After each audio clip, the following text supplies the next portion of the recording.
Welcome back to ARC Maine, celebrating Maine seaweed harvest with a food and drink festival. The 7th annual Maine Seaweed Week returns tomorrow and runs all the way through May 4th. And the most highly anticipated event of the week-long celebration is Seaweed Saturday, which of course is this Saturday at Gulf of Maine Research Institute in Portland. And joining us this morning is Jacqueline Robidoux with Maine Seaweed. Thanks so much for joining us this morning. Yeah, thank you both for having me. Sure. All right, so we're going to get to the seaweed on the table in just a couple of minutes. You can't see it yet, but there's a lot of seaweed on the table. Trust us. So our first question is, how did you get involved with Maine Seaweed Week?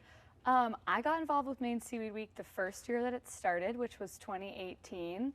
I got an email from this guy, Josh Rogers, who runs Heritage Seaweed, and he was looking to put together a group of seaweed experts in Maine who could pull off a week-long food and drink festival. And we kind of took it from there, and it's been running 7 years now, so it's been great. Yeah. And we actually had Josh on ARC Maine. You can find that segment on our website. What a wonderful, so passionate about seaweed. He was fantastic. Tell us more about Maine Sea Grant and the work you do there. Yeah, so Maine Sea Grant is a state and federal partnership between NOAA and the University of Maine. Our motto is Marine Science for Maine People, and so we work on a suite of coastal issues and research, everything from seaweed, aquaculture, oysters, to climate resilience, community initiatives, research. So yeah, it's a pretty dynamic organization, and we have a lot of fun. Yeah. Amazing. So Seaweed Saturday is by far your guys' biggest event. What can we expect there, or anyone who's never been there before? And what are some of the additions you have this year? Yeah. Oh my gosh, it's going to be a blast. We have over 50 vendors who will be there, and that ranges from local research organizations to seaweed businesses and companies, artists. There's an amazing seaweed arts community here that even as a seaweed expert, I'm still learning about all the time. So that's pretty fun. We're having, for the first time this year, panels. So we'll have expert panels with seaweed scientists, farmers, harvesters, product creators who are going to talk about what they do and why they do it, and hosting it at the Gulf of Maine Research Institute again this year. So should be a fun time right there on the Portland waterfront. We'll have a big tent out back. So the idea is really to throw this fun day-long seaweed expo. People are always really curious about seaweed. They have lots of questions, but they don't always know where to go to get answers. So our goal is definitely to be like a one-stop shop, one-day celebration of all things seaweed in Maine. Do you feel like people are still just learning about how much you can do with seaweed? Like, it's not just necessarily eating it anymore with like a sushi roll, you have like seaweed toppings, but also you have art. Like, that's so cool. And you were talking about touching the seaweed, and your hands feel so amazing after too. Yes, like skincare, art. We always say let seaweed surprise you, because there's so many things as you start to learn more about it. You learn that it's more than just sushi rolls. It's more than just like face masks. Those things are all amazing as well.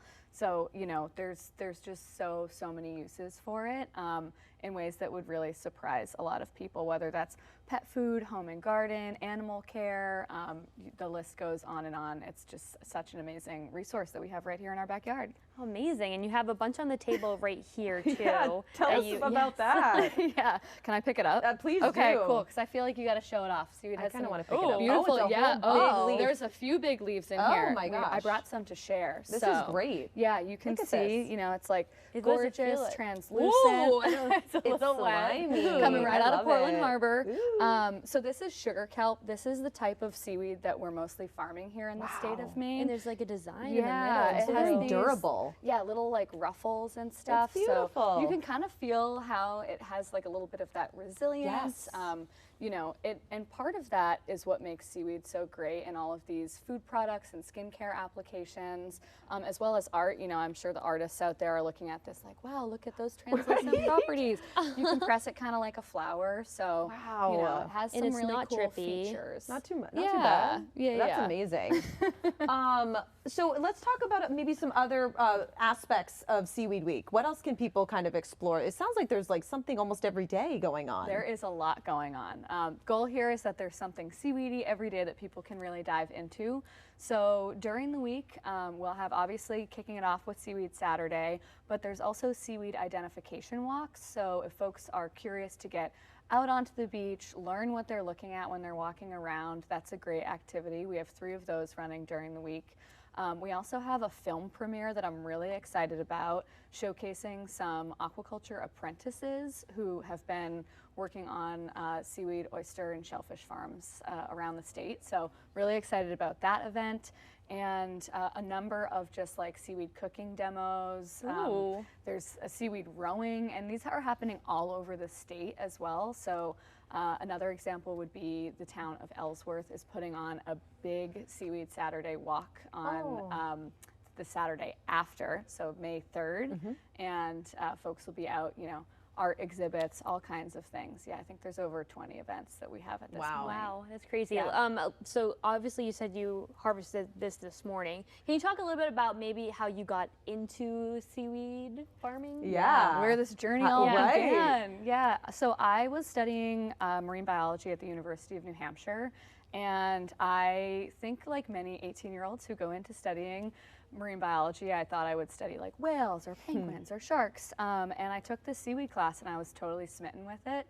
You know, I grew up camping on the Maine coast, tide pooling and like digging and stuff like that, and seaweed was always something that I just totally looked over, you know, like it's like where are the crabs, where's the things that move. But you know, as I took this course and learned more about it, learned that you can eat it, learned all of the ecological benefits, it was just so cool. So I feel like I've been on this decade-plus long seaweed learning journey, and that's not stopping anytime soon. Amazing. And real quick, is there a website where people can find out more about the calendar of events, you know, for Seaweed Week? Absolutely. So if you go to seaweedweek.org, you'll find our events calendar, you'll find a whole page for Seaweed Saturday, and you'll find the restaurant list that includes all of the restaurants, bars, and breweries that are offering seaweed specials during the week. Amazing. Seaweed beer. I can't wait to try it. I love it. I don't think I've so seen much. seaweed like this close up before. It's Maybe gorgeous. like in the water where I don't I like love when it. it's like near my legs in the water. Amazing. Thank you so much, Yeah, Jacqueline, thank for you. joining us. Thank you both. Still to come, Meteor.